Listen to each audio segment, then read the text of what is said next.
Viewers, আজকের নতুন ভিডিওতে সকলকে আমন্ত্রণ জানাচ্ছি। দেখুন, পি যদি শব্দের বা সিলেবলের শেষে থাকে তবে প হবে।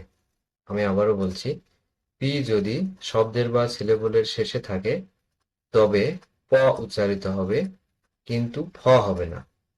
যেমন খ্যাপ, এখানে দেখা যাচ্ছে সি এর পরে প আছে। সো এখানে প এর উচ্চারণ ফ হবে না। আমি আগের ভিডিওতে দেখিয়েছি যে পি যদি প্রথমে থাকে তাহলে ফ এর মতো উচ্চারিত হয়, কিন্তু এক্ষেত্রে হবে না কারণ এটি সিলেবলের শেষে আছে। সো এর উচ্চারিত হবে খ্যাপ।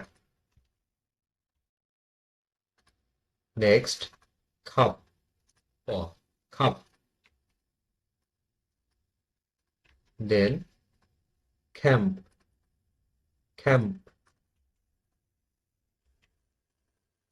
নেক্সট, খাপ। এখানে আর এর উচ্চারণটা উজ্জ্ব থাকবে, অর্থাৎ উচ্চারিত হবে না খাপ। অ্যান্ড লাস্ট ওয়ান, ঠ্যাপ। আশা করছি সিলেবলের পরে যদি পি থাকে, পি বর্ণটি থাকে, তাহলে কিরকম উচ্চারণ হবে তা ভিউয়ার্স আপনারা বুঝতে পেরেছেন। সো সকলকে আবার আমন্ত্রণ জানাচ্ছি এবং ধন্যবাদ জানাচ্ছি। আমাদের পরবর্তী পরবর্তী ভিডিও দেখার আমন্ত্রণ জানাচ্ছি। আল্লাহ হাফেজ।